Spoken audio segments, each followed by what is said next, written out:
সকালের জলখাবারে কিংবা বাচ্চাদের স্কুলের টিফিনে ডিম আর ময়দা দিয়ে যদি এই রকম একটা জলখাবার তৈরি করে দেওয়া যায়, তাহলে বাচ্চা থেকে বড় সকলেই বেশ খুশি হয়ে খেয়ে নেয়। এটা শুধুও খাওয়া যায়, আবার সসের সঙ্গেও খাওয়া যায়। মাত্র কয়েকটি উপকরণ দিয়ে এই সুস্বাদু খাবারটি বানিয়ে নেওয়া যায়। জন্য আমি প্রথমেই নিয়ে নিচ্ছি কিছুটা ময়দা। ময়দাটাতে এবার আমি পরিমাণ মতো চিনি আর নুন দিয়ে দিলাম। চিনির পরিমাণটা আপনারা কম বেশি করে নিতে পারেন।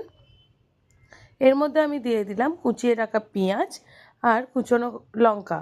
সব কিছু দিয়ে বেশ ভালো করে একবার শুকনো উপকরণগুলোই মিশিয়ে নিচ্ছি। সব কিছু ভালো মতো মেশানো হয়ে গেলে এর মধ্যে আমি দিয়ে দিলাম একখানা ডিম।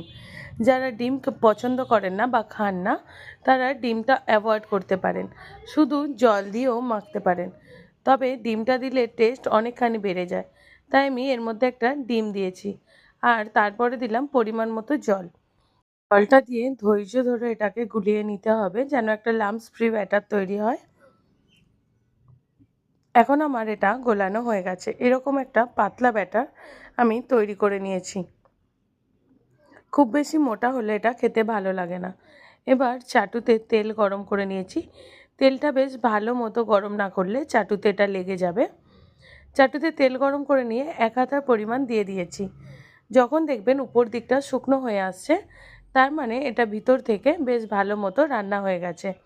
আর এটা লো ফ্লেমে রান্না করতে হবে, না হলে উপর থেকে পুড়ে যাবে আর ভিতরটা সিদ্ধ হবে না।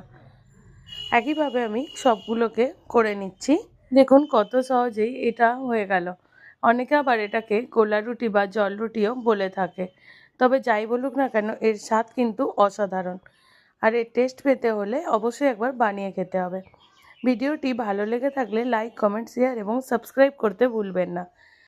যারা ইউটিউব থেকে দেখছেন তারা অবশ্যই একটা সাবস্ক্রাইব করে পাশে থাকবেন।